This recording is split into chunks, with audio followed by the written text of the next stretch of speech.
বিশ্বাস ভাঙ্গা, মানুষের সঙ্গে বিশ্বাসঘাতকতা করা বড় একটা অন্যায়। It's a big crime, big crime, অনেক বড় একটা অপরাধ এটা। বাট এটা মানুষ করতে করতে এমন একটা ব্যাপার হয়ে গেছে, এটা খুব ইজি হয়ে গেছে আমাদের সমাজে। ঠিক কিনা বলেন যুবক ভাইরা?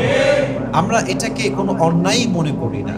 তবে হ্যাঁ, এই বিষয়ে কথা বলার আগে আমি ফার্স্ট অফ অল একটা প্রশ্নের উত্তর দিতে চাই। ছোট্ট একটা প্রশ্ন সবাই করে, ভেরি কমন কোয়েশ্চেন। প্রশ্নটা হচ্ছে এই যে, আমি তো কাউকে ঠকাইনি, আমি ঠকলাম কেন? আমি তো কারো বিশ্বাস ভাঙি নাই, আমার মানুষ বিশ্বাস কেন ভাঙলো? আমি তো কারোর সঙ্গে প্রতারণা করি না, তাহলে মানুষ আমাকে কেন প্রতারণা করবে? প্রশ্ন আছে না নাই? মাথায় রাখবেন, এটা ছোট্ট একটা উত্তর দিচ্ছি, অলওয়েজ এটাকে মাথায় রাখবেন। যদি আপনি কাউকে না ঠকিয়ে নিজে ঠকে যান, যদি আপনি আপনার পুরো এন্টায়ার লাইফে কাউকে কষ্ট দেন নাই, কারো আঘাত করেন নাই, কারোর সঙ্গে আপনি প্রতারণার ফাঁদ কখনো পাতেন নাই, তবুও আপনি বারবার বিশ্বাসঘাতকতার শিকার হয়েছেন, বারবার মানুষ আপনার সঙ্গে বেইমানি করেছে, মাথায় রাখবেন এটা হচ্ছে আল্লাহ তাআলার পক্ষ থেকে একটা পরীক্ষা, একটা এক্সাম।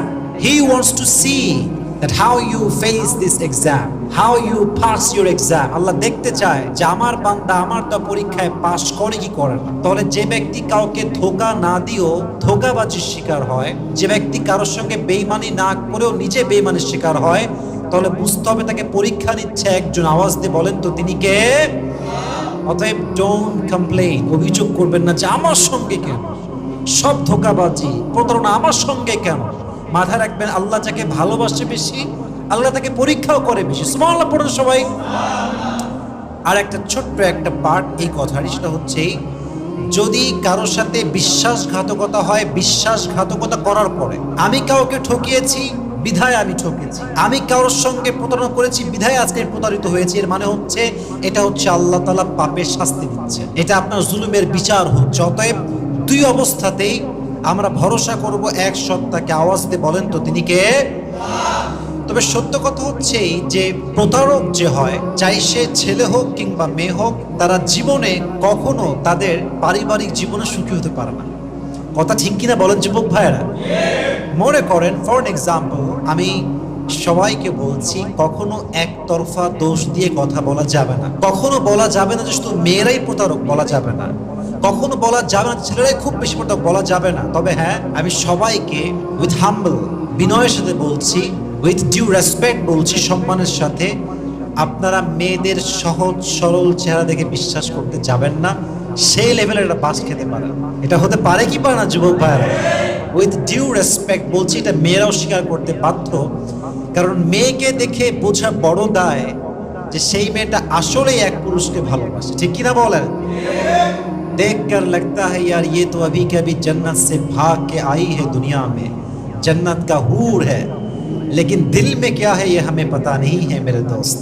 এই জন্য বারবার বলি, যদি আপনি বিশ্বাসঘাতকতার শিকার না হতে চান, যদি আপনি নিজেকে ঠিক রাখতে চান, সহজে কাউকে ট্রাস্ট করবেন না, স্পেশালি কোনো মেয়েকে। আমি সব মেয়ের কথা বলছি না, বিশেষ কিছু মেয়েরা আছে যারা একই টাইমে দুই পুরুষ মেইনটেইন করতে পারে, যারা একই টাইমে দুই পুরুষে আসক্ত হতে পারে, যারা সম্পত্তি স্ট্যাটাস দেখলে লোভের ঠেলায় উল্টে পড়ে, এদেরকে আপনি চুল পরিমাণ বিশ্বাস করতে পারবেন না। ঠিক কিনা বলেন? আসুন আমি বলি আপনাদেরকে শাস্তিগুলো আসলে কি, শাস্তি আসলে কি হয়।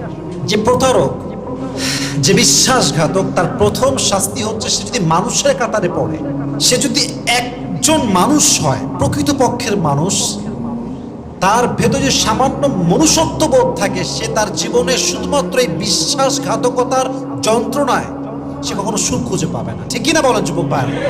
আমি যদি কারো হক মেরে খাই, যদি আমার মাঝে ন্যূনতম হলেও ঈমান থাকে, আমার ভিতরে গিল্টি ফিলিংস কাজ করবে কি করবে না? প্রতারক কখনো তার মনের শান্তি খুঁজে পায় না যুবক ভাই, কখনো পায় না। আপনি দেখেন, যেই মেয়েটা, যেই ছেলেটা একটা মেয়ের জীবন নিয়ে খেলেছে, বিয়ের পরেও খেলেছে, বিয়ের আগেও খেলেছে, আপনি বলেন তো এই প্রতারক ছেলে যেখানেই যাক, ও কি ওর মনের সুখটা কোথাও খুঁজে পাবে? আচ্ছা, যেই মেয়েটা স্বামীর মন ভেঙে দিল পরপুরুষকে দিয়ে, এমন এমন কাজ করে স্বামীর পুরো বিশ্বাস, ভালোবাসা, মায়া, আসক্তি সব দূর করে ফেলো বিশ্বাসঘাতকতার মাধ্যমে, ও কি ওর পুরো পারিবারিক জীবনে, সাংসারিক জীবনে কখনো আর সুখের দেখা পাবে যুবক ভাইয়েরা? মাথায় রাখবেন, অনেক মেয়ে নষ্ট হওয়ার পেছনে স্বামী দায়ী, এবং অনেক স্বামী নষ্ট হওয়ার পেছনে তার স্ত্রী দায়ী। ঠিক কিনা বলেন? অনেক স্বামী চায়, অনেক স্বামী দুনিয়াতে, অনেক হাজবেন্ড আছে, তারা চায় যে আমি আজীবন এক নারীতে আসক্ত থাকবো, আমি একজনকে নিয়ে আজীবন থাকবো, আমি একজনকে আজীবন ভালোবাসবো। বাট যখন তার সামনে তার স্ত্রীর চরিত্র প্রকাশ হয়, তার ব্যক্তিত্ব প্রকাশ হয়, তার অন্যায় প্রকাশ হয়, তার বিশ্বাসঘাতকতার নমুনা প্রকাশ হয়, তখন একজন সৎ যুবকও চরিত্রহীন হয়ে যায়। ঠিক কিনা বলেন? তার চরিত্র নষ্ট হয়ে যায় শুধুমাত্র মেয়েটার জন্য। অতএব মাঝে মাঝে বিশ্বাসঘাতক ব্যক্তির জন্য অন্য ব্যক্তির জীবনটা নষ্ট হয়ে যায়। তো তার মাঝে নিম্নতম যদি কোনো রকম ন্যূনতম ঈমান থাকে, মনুষ্যত্ববোধ থাকে, সে তার জীবনে কখনো সুখ খুঁজে পায়। আল্লাহ আমাদের সবাইকে বোঝার তৌফিক দান করুন। সকলেই মন করে পড়া আমিন। 2 নাম্বার, বিশ্বাসঘাতক যে হয় তার সেকেন্ড পানিশমেন্ট, আমি কিন্তু দুনিয়া নিয়ে বলছি, এখন আখিরাতে আমি যাই নাই, এগুলো দুনিয়ার শাস্তি। 1 নাম্বার, মনের সুখ কেড়ে নেয় একজন, তিনি কে? 2 নাম্বার শাস্তি বড্ড মারাত্মক। দেখেন, যে বিশ্বাসঘাতক হয়, যার সঙ্গে সে বিশ্বাসঘাতকতা করেছে, সে আর কখনো ওই ব্যক্তির চোখের দিকে চোখ রেখে কথা বলতে পারে না, মাথা উঁচু করে দাঁড়াতে পারে না, সে তার অধিকার টার প্রকাশ করতে পারে না, কারণ সে জানে যে সে প্রতারণা করেছে। আর প্রতারক কখনো তার মাথা উঁচু করে সম্মানের সঙ্গে বাঁচতে পারে না। ঠিক কিনা বলে? বড় একটা শাস্তি। আমি যদি কোনো মানুষকে অনেক বেশি ভালোবাসি, মন থেকে ভালোবাসি, তাকে ছাড়া আমার জীবনটা লাইক অন্ধ, আমি দেখতেই পারবো না, তাকে ছাড়া আমার জীবনটা একদম অচল। আমি যদি তার সঙ্গে বিশ্বাসঘাতকতা করি, বিশ্বাস নিয়ে খেলি, আর যদি সে এটা জানতে পারে, জেনে যায়, প্রমাণ হয়ে যায়, আমি কি তার সামনে আগে যেমন করে বুক ফুলিয়ে গৌরবের সাথে কথা বলতে পারতাম, তারপরে কি আর পারবো যুবক ভাইয়েরা? আমার জীবন অচল হয়ে যাবে, আমি আর বুক ফুলিয়ে গৌরবের সঙ্গে আর বাঁচতে পারবো না। তবে হ্যাঁ, ছোট্ট একটা ব্যাখ্যা দিচ্ছি, কারণ এটা ইউটিউবে যাবে, মানুষ ফুল লেকচারটা শুনবে, স্পিচটা শুনবে। ছোট্ট একটা ব্যাখ্যা দিচ্ছি, মনোযোগ দিয়ে শুনবে। তাকবীর দেন, লিল্লাহি তাকবীর। প্রতারকরা, বিশ্বাসঘাতকরা মাঝে মাঝে একটা কথা প্রায় বলে, আচ্ছা চলো নতুন করে আবার শুরু করি, করেছি তো কি হয়েছে, আমাকে তুমি মাফ করে দাও, দেখো আমি তোমাকে খাওয়াচ্ছি, পড়াচ্ছি, তোমার জন্য কাপড় ধুচ্ছি, যত্ন করছি, still I am trying my best, I really love you, তুমি আমাকে কেন আগের মতো ভালোবাসতে পারবা না? That's a question. এটা যদিও সেন্সিটিভ, কিন্তু আপনি বুঝলে এটা আপনার জন্য সহজ হবে। এটা একটা এক্সাম্পল আছে, উত্তর আছে। ফর এন এক্সাম্পল, যদি আমি আমার সবচেয়ে কাছের বন্ধুকে, কাছের মানুষকে, আমার আত্মার মানুষকে নিজে পানির ভিতরে বিষ মাখায় খাওয়াই দেই, সে বিষটা দেখলো আমি মিশিয়েছি, আমি সেই বিশ্বাসঘাতক, বিষ মিশিয়েছি আমি, আমার বন্ধু উল্টে পড়ছে, আমি তার মুখ দিয়ে ফেনা বের হচ্ছে, আমার ভালোবাসার মানুষের মুখ থেকে বিষের যন্ত্রণায় ফেনা বের হচ্ছে, আমি সেই সময় পানিতে বলছি, বন্ধু মাফ করে দে, দেখ আমি তোকে সত্যি ভালোবাসি, এই দেখ পানি দিচ্ছি, এই দেখ তোকে ভালোবাসি। আচ্ছা বলেন তো, বিষ দেওয়ার পরে এই বন্ধু বা এই বউ বা এই স্বামী আজীবন কি সেই মানুষটাকে আর ভালোবাসতে পারবে? বলেন, পারবে? অসম্ভব। আপনি খাওয়াইছেন বিষ, আর পানি দিয়ে কি আপনি শোধ করতে পারবেন? আপনি ভেঙেছেন বিশ্বাস, আপনি কিসের ভালোবাসার কথা বলেন? যে ভালোবাসতে পারে সে বিশ্বাস ভাঙতে পারে না। ঠিক কিনা বলেন? এটা বুঝে শুনে বুঝতে হবে। আর একবার যদি বিশ্বাস ভেঙে যায়, এই বিশ্বাস কিন্তু কখনো আর ফিরে আসে না যুবক ভাইরা। ঠিক কিনা বলেন? আমার লাইফের রুলস হচ্ছে, সবার লাইফের রুলস হওয়া দরকার জীবনে আগে বাড়ার জন্য। একবার যদি আমার বিশ্বাস কেউ ভেঙে দেয়, শেষ করে দেয়, তারপরে তাকে আমি দেখবো, শুনবো, তার কথাও শুনবো, বাট আমি বিশ্বাস করবো না। কারণ যে একবার ভাঙতে পারে সে কোটিবার ভাঙতে পারে। ঠিক কিনা বলেন? বিশ্বাস ভাঙা মানুষের স্বভাবের মতো হয়ে গিয়েছে আজকাল। আল্লাহ আমাদেরকে হেফাজত করুন। সকলেই আমরা মন খুলে পড়ছি আমিন। এবার আসুন আপনাদেরকে আরো বোঝাই আখিরাতের শাস্তি কি হবে। জানার দরকার যুবক ভাইয়েরা, আছে না নাই? আখিরাতের প্রথম শাস্তি এবং সবচেয়ে বড় শাস্তি, এটার উপরে আর কোনো শাস্তি হয় না। আমি আগেও বলতাম, এটা আজও বলছি, যদি মানুষ মানুষের বিশ্বাস ভাঙে, কষ্ট দেয়, হক নষ্ট করে, এটা এমন একটা অন্যায়, আল্লাহ সব মাফ করলো। যদি মানুষের মনে কেউ কষ্ট দেয় অন্যায় ভাবে, আল্লাহ সব গুনাহ মাফ করলো, এই গুনাহ মাফ করে না। ঠিক কিনা বলেন? This is called haqqul ibad. There are two kind of haqq. Number one, haqqullah, which is related with Allah subhanahu wa ta'ala. যেটা আল্লাহর সঙ্গে সম্পৃক্ত, এটা হচ্ছে হকুল্লাহ, আল্লাহর হক। And number 2 is হকুল ইবাদ, which is connected with servant, যেটা বান্দার সঙ্গে সম্পৃক্ত। এটা বান্দা মাফ না করলে আল্লাহ কখনো মাফ করে। আপনি বান্দার হক নষ্ট করে দিয়েছেন। যতই কাঁদেন, যত যাই করেন, যার বিশ্বাস আপনি ভেঙেছেন, সে আপনারে মাফ না করলে কখনো আপনার গুনাহ মাফ হবে। অতএব আজ থেকে আমরা নিয়ত করছি, কখনো আমাদের পুরো জীবনে আমরা কারো বিশ্বাস নিয়ে আর কখনো খেলবো না। রাজি আছেন তো ইনশাআল্লাহ? আরেকটি লাস্ট শাস্তি, এটা বলে আমি শেষ করতে চাই, আমার কথা ইতি টানতে চাই। সেটি হচ্ছে, কেউ কারো বিশ্বাস ভাঙলে তার জীবনটা এক অজানা বদদোয়ার মাধ্যমে ধ্বংস হয়ে যাবে। বদদোয়া, আমি বারবার বলি, বদদোয়ার জন্য হাত তোলাটা জরুরি নয়। কারো চোখের পানি, কারো কষ্ট, কারো বুক ব্যথার যন্ত্রণা, তা কারো মনের কষ্ট, কারো চোখের পানি, এই পানিটাই আপনার জন্য বদদোয়ার কারণ হতে পারে। যুবক ভাইরা, ঠিক কিনা বলেন? হাদিসে আসছে, ইত্তাকি দাওয়াতাল মাযলুম ফাইন্নাহু লাইসা বাইনাহা ওয়া বাইনাল্লাহি হিজাব। তোমরা মাজলুমের বদদোয়াকে ভয় করো, কারণ আল্লাহ তাআলার হাবিব বলেছেন, মাজলুম এবং রবের যেই দোয়ার ফরিদের যেই জায়গাটা আছে, বিশাল বড়, আল্লাহর কাছে যাবে, এর মাঝে কোনো দেওয়াল নাই, কোনো হিজাব নাই। অতএব কারো ভেতরে চাপা যন্ত্রণা, কষ্ট, এই জুলুমটাই আপনার জন্য বদদোয়ার কারণ হতে পারে। ঠিক কিনা বলে? আর জীবন নষ্ট হওয়ার জন্য 1000 বদদোয়া লাগে না। মাঝে মাঝে একটা মানুষের চাপা কান্নার বদদোয়া আপনার জীবনটাকে ধূলিসাৎ করতে পারে। ঠিক কিনা বলে? অতএব যুবক ভাইরা, মাথায় রাখবেন, জীবনে যাই করি আমরা তাই করি, কারণ বিশ্বাস নিয়ে আমরা খেলবো না। রাজি আছেন তো ইনশাআল্লাহ? তবে হ্যাঁ, একটা কথা উল্লেখ না করে শেষ করা যাবে না, সেটা হচ্ছে, যদি আপনি প্রতারিত হয়েই যান, যদি আপনি বিশ্বাসের আঘাত পেয়েই যান, আত্মহত্যা করতে যাবেন না।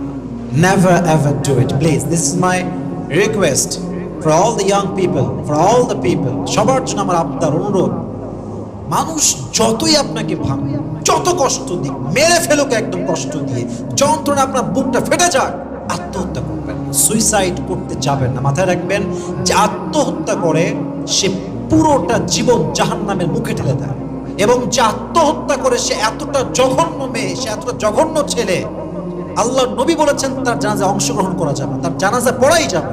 তার জানাজা হবে একদম ছোট্ট জানাজা, এলাকার একদম নিম্নমানের একজন মুয়াজ্জিন বা একদম বেশি শিক্ষিত যে নয়, নিম্নমানের একজন ব্যক্তি তার জানাজা পড়াবে। এলাকার কয়েকজন গণ্যমান্য যারা নয়, তারা যাবে, কোনো মতে জানাজা পড়ে দাফন করে দেবে।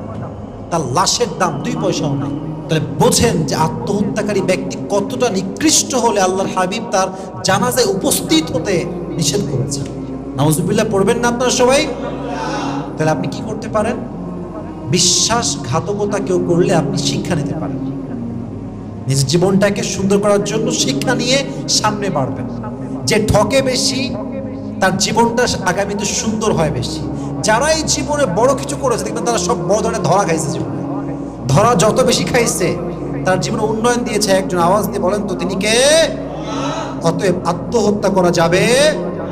2 নাম্বার, শেষ কথা বলছি এটা, এই বিষয়ের এই লাস্ট কথা, সেটা হচ্ছে, যদি কেউ আপনাকে ঠকায় দেয়, বিশ্বাস ভেঙে ফেলে, এখানে অপশন হতে পারে, অপশন হতে পারে। এটা সবাই প্রচার করবেন, এটা সবার জীবনে অনেক বড় একটা ভূমিকা পালন করবে জীবন চেঞ্জের জন্য। বলেন সবাই ইনশাআল্লাহ। যদি আপনার বিশ্বাস ভাঙে আপনার বন্ধু, কে ভাঙে? বন্ধু। মাথায় রাখবেন, দুনিয়াতে কিন্তু বন্ধু একটা গেলে আর একটা বন্ধু পাওয়া যায় না? যায়। একজন ভাঙছে মানে সবাই বিশ্বাসঘাতক? It's exactly not like that. পৃথিবীতে এখনো বিশ্বস্ত মানুষ বেঁচে আছে কি? আজ নাই? আছে। আচ্ছা, 1 নাম্বার অপশন।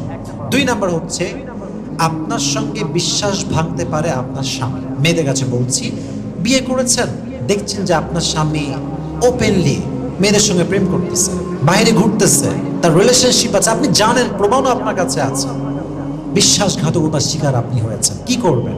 মনে রাখবেন, দুনিয়াতে ছেলে মাত্র একটাই নাই, আরো ছেলে আছে। হ্যাঁ, you have to try your best. যতক্ষণ পর্যন্ত পারা যায় চেষ্টা করবেন, বাট কখনো নিজের পুরো জীবনটাকে এমন ভাবে কাউকে দেওয়া যাবে না যে সে পুরো জীবনটা নিয়ে খেলবে। আমার ঠিক কিনা বলেন? অতএব ভিন্ন অপশন নিয়ে আপনি চিন্তা করতে পারেন প্রিয় বোন আমার। লাস্ট অ্যান্ড ফাইনাল, আপনার সঙ্গে বিশ্বাস ভাঙতে পারে আপনার বউ, এরকম ভাঙতে পারে কি পারে না? বিয়ে হয়ে গিয়েছে, বাচ্চা হয়ে গিয়েছে, আরে ভাই এখন তো 3 বাচ্চা হওয়ার পরও মেয়েরা প্রেম করে বেড়ায়, কথা ঠিক কিনা বলেন আপনারা? এটা একদম হাসির বিষয় না, একদম সত্য। 3 বাচ্চার মা ফেসবুকে নাম দেয় অ্যাঞ্জেল, প্রিয়া, অ্যাঞ্জেল, সাদিয়া, এরকম আছে না নাই? বাস নাম টাম দিয়ে একদম যুবতী সেজে প্রেম করে। তো যদি আপনি দেখেন যে আপনার বউ প্রতারক, বিশ্বাসঘাতক, আপনার বিশ্বাসটা নিয়ে সে খেলেছে রীতিমতো একদম, আপনি দেখতে পাচ্ছেন, আপনার কাছে ভিডিও আছে, অডিও আছে, ছবি আছে, সব আছে, ভেঙে পড়বেন না। সেকেন্ড পার্ট নিয়ে ভাবেন, অর্থাৎ পার্টটা হচ্ছে দুনিয়াতে মেয়ে একটা না, আরো মেয়ে আছে না নাই? আল্লাহ হয়তো আপনাকে টেস্ট করছেন, আপনি কি করবেন? পরীক্ষা দিচ্ছে আল্লাহ আপনাকে, আপনি ট্রাই করেন অ্যাডজাস্ট করার জন্য। বাট যদি বুঝে ফেলেন যে এখানে আর বিশ্বাস আমার নাই, জীবনটাকে নষ্ট না করে আবার নতুন করে জীবন শুরু করতে হবে, রাজি আছেন তো ইনশাআল্লাহ? আল্লাহ আমাদের সবাইকে এই বিশ্বাসঘাতকতা থেকে হেফাজত করুন। সকলেই আমরা মন খুলে পড়ছি আমিন। আল্লাহ সবাইকে সবার ভরসা রেখে চলার তৌফিক দান করুন। সকলেই আমরা পড়ছি আমিন। আমরা ফেসবুকে দেখতে পাচ্ছি, সোশ্যাল মিডিয়ায় ট্রাফিক পুলিশের দায়িত্ব পালন করছে অনেক যুবতী মেয়েরা। ইভেন আমার কাছে খুব বেশি অবাক লাগছে এটা, যে তারা ইচ্ছা মতো সেজে, শাড়ি পরে একদম খুব বেশি সেজে গুজে রাস্তার মাঝখানে দাঁড়ায় আছে। মাথায় রাখবেন, কথাটা বলতে হাসি লাগতেছে বাট ট্রু ফ্যাক্ট। একজন মেয়ে শাড়ি পরে যখন রাস্তার মাঝখানে দাঁড়ায়, নিরাপত্তার চাইতে অনিরাপত্তা বেশি হয়ে যায় যুবক ভাইরা। কারণ যেই যুবকটা গাড়ি চালাচ্ছে, ও যখন গাড়ির বেগ আছে ওর কমপক্ষে মনে করুন 80-তে, ও যখন দেখবে ওই দিকে, ও তো ব্রেক কিছু মতো সোজা গাছে গিয়ে মারবে। এটা ঠিক না। এবং যেই মেয়েগুলো এগুলো করছে, এই যে শাড়ি পরে এমনি জায়গায় শুয়ে আছে, বসে আছে, লজ্জা শরম, কি অবস্থা এটা? প্রিয় বোন আমার, উইথ ডিউ রেসপেক্ট বলছি, আপনি একজন ভালো ঘরের মেয়ে, সভ্য ঘরের মেয়ে। আমি আপনার কোনো অসম্মান দিয়ে কথা বলার অধিকার আমার কাছে নেই। আমি জাস্ট ইসলাম থেকে, কোরআন থেকে এটাই বলবো, আপনি শাড়ি পরে দাঁড়িয়ে ট্রাফিক অফিসের যেই সামনে দাঁড়ায় আছেন বা ট্রাফিকের দায়িত্ব পালন করতেছেন, এটা আপনার সঙ্গে সোজা কথায় যায় না, এটা আপনার দায়িত্ব না। তবে হ্যাঁ, এই দায়িত্ব অনেক যুবকরা পালন করছে, অনেক মেয়েরা পালন করছে, কিছু কারণ আছে। আমি সবাইকে এক কাতারে সামিল করছি না। আমরা দেশকে ভালোবাসি, দেশের উন্নয়ন, দেশের নিরাপত্তা, যুবক ভাইরা আমরা সবাই চাই কি চাই না? সমস্যা হচ্ছে এরা চাইতেছে অন্য কিছু।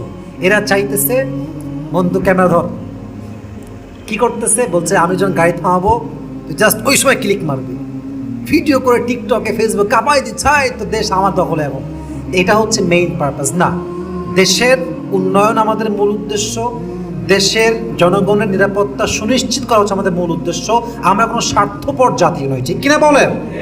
আমি আমার বোনদেরকে বলবো, আপনারা ভিন্ন সেক্টরে কাজ করেন, আর রাস্তার মাঝে শাড়ি পরে এমনি দাঁড়ায় থাকা, রূপ দেখানো, এটা আসলে আমাদের জন্য প্রাপ্য জিনিস না।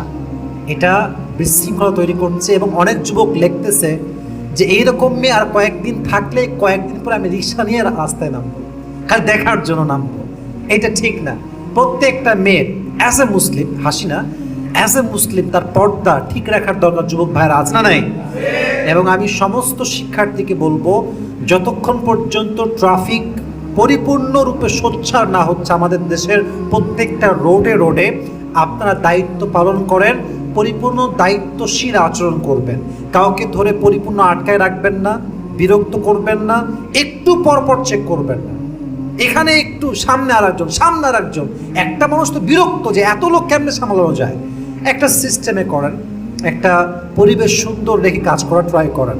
তো আমার বন্ধুদের কাছে আমার মূল আবদার হচ্ছে, আপনি এমন কোনো কাজ করবেন না যেই কাজে যুবকদের চোখ নষ্ট হয়, ঈমান নষ্ট হয় এবং চরিত্র নষ্ট হয়। আল্লাহ প্রত্যেকটা মেয়েকে কথাগুলো বোঝার তৌফিক দান করুক। আমরা সকলেই মন খুলে পড়ছি আমিন।